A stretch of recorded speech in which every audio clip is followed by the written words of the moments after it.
한국 사람의 주거 선호는 아파트. 중상층이 됐다는 사회적 의미. 신분 상승의 상징. 가장 편리한 주거 형태. 아파트 불패신화. 최근 우리가 모르게 인식되고 있는 아파트에 대한 사회적 인식입니다. 대한민국 대다수의 사람들은 빌라보다 아파트 주거를 선호하며 아파트에 산다는 것은 사회적으로 안정적이며 가장 편리한 주거 형태로 여깁니다. 또한 서울 강남 아파트는 가격이 떨어지지 않는다는 인식과 고가의 아파트는 사회적 신분이 상승했다는 인식이 있는 것도 사실입니다. 2007년 H사의 자동차 CF를 기억하시나요? 요즘 어떻게 지내냐는 친구의 말에 그랜저로 대답했습니다. 라고 했던 CF. 광고는 무엇을 이야기하려 했던 걸까요? 혹시 이 차를 탄다는 것은 사회적 신분 상승과 경제적으로 안정적이라는 것을 의미한다는 것 아닐까요? 하지만 지금은 자동차로 나의 사회적 지위와 안정성을 보여주기는 힘듭니다. 왜냐하면 이제는 많은 사람들이 중대형 자동차는 살 수 있게 됐으니까요. 그럼 요즘은 무엇이 자동차를 대체하였을까요? 바로 서울 아파트 또는 고가의 아파트가 자동차를 대체하여 이런 모습을 보여주는 것 같습니다. 왜 이렇게 사람들이 아파트에 열광하며 아파트에 살고 싶어 하는지 그 이유에 대해 조금 알아보겠습니다. 대한민국에서 아파트는 단순히 주거 공간을 넘어 개인의 성공과 사회적 지위 또는 신분을 나타내는 중요한 지표가 되었습니다. 또 경제적 안정성의 상징으로 여겨집니다. 높아진 가격 때문에 아파트의 규모, 위치, 그리고 브랜드는 소유자의 경제적 능력과 사회적 지위를 반영합니다. 아파트는 한국에서 중산층의 상징이 되었으며 고가 아파트는 상류층의 기호로 분화되었습니다. 또한 아파트 소유는 부의 축적과 전달의 수단으로 볼 수 있으며 이는 한국 사회에서 부자가 되기 위한 방법 중 하나로 여겨지기도 합니다.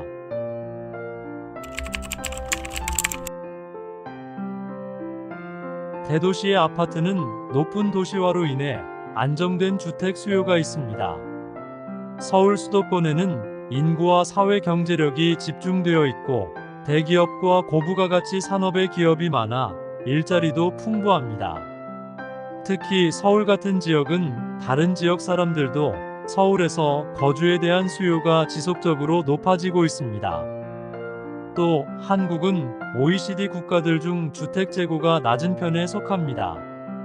인구 1000명당 주택 수를 나타내는 주택 재고에서 경제협력개발기구 34개국 중 27위를 기록했습니다.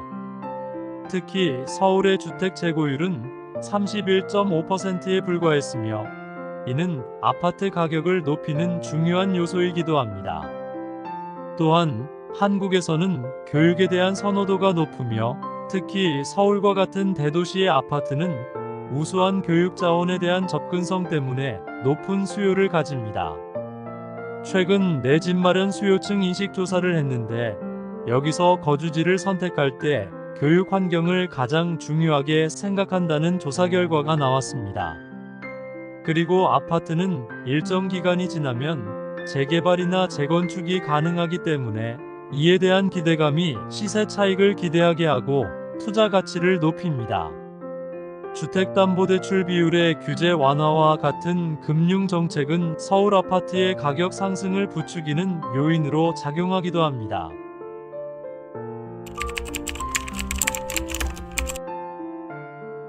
아파트 단지는 주민들에게 공동체 의식을 느낄 수 있는 공간을 제공합니다.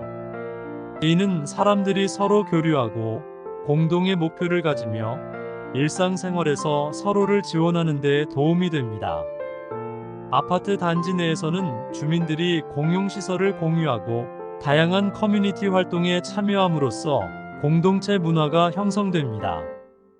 이런 문화는 주민들 사이의 유대감을 강화하고 집단 정체성을 형성하는 데 기여합니다.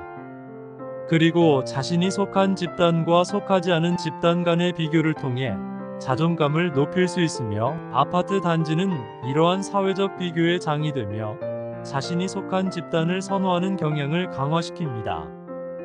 또한 아파트는 개인의 사회적 지위와 경제적 성공을 상징하는 요소로 작용합니다. 이는 개인이 자신의 정체성을 타인에게 표현하고 사회적 인정을 받는 수단이 됩니다.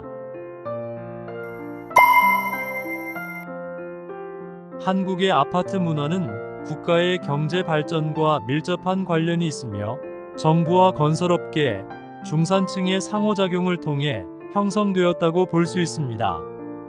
1960년대 말 제2차 경제개발 5개년 계획과 함께 시작되었으며 이는 도시화와 인구 집중으로 인한 주택 부족 문제를 해결하기 위한 정부 노력의 일환으로 볼 수 있습니다. 당시 한국은 급속한 산업화와 경제 성장을 경험하고 있었고 이는 압축 경제 성장이라고 불리고 있었습니다.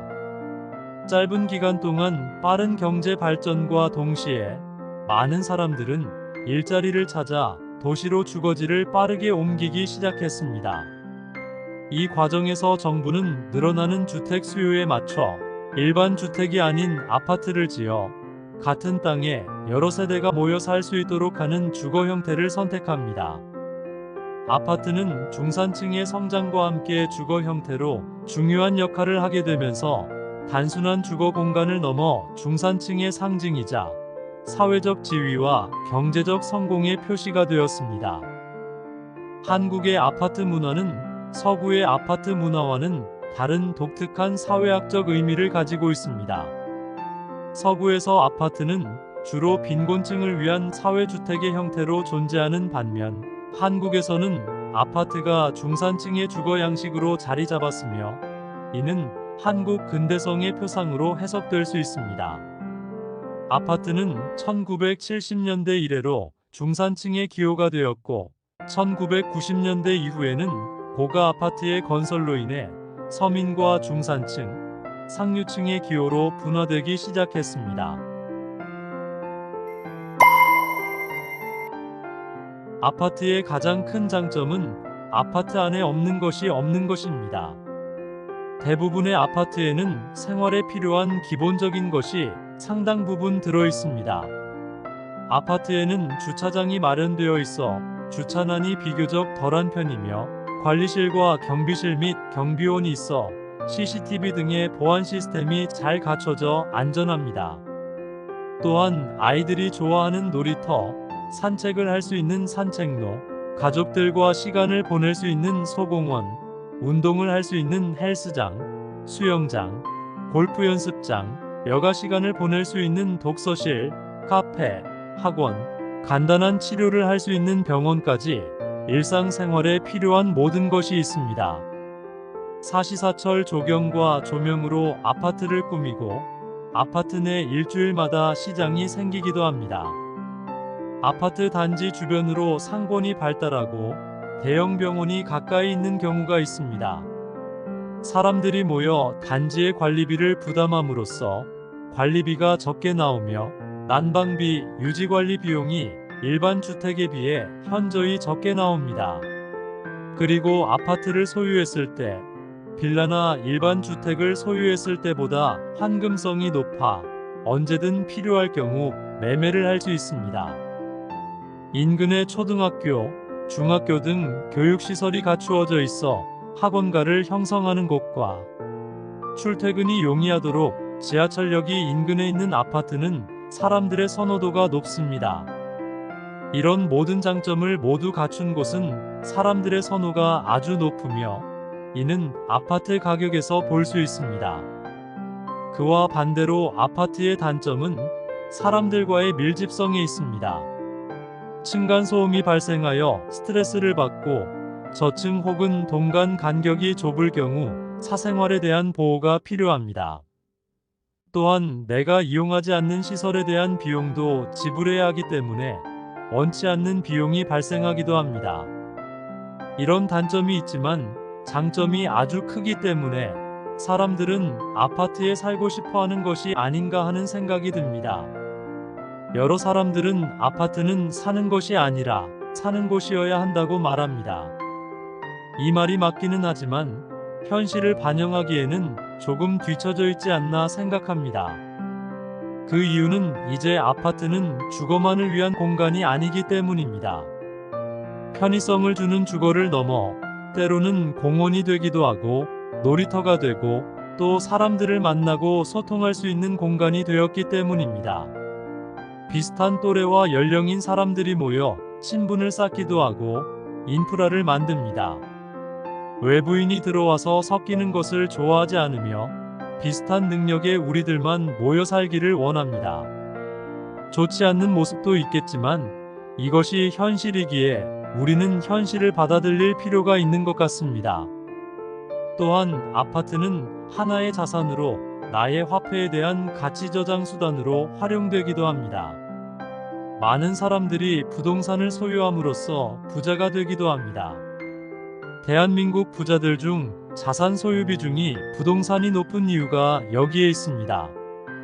이제 우리는 아파트에 대한 시각을 달리하여 어떤 선택이 우리에게 유리한지 다시 고민을 해봐야 하겠습니다.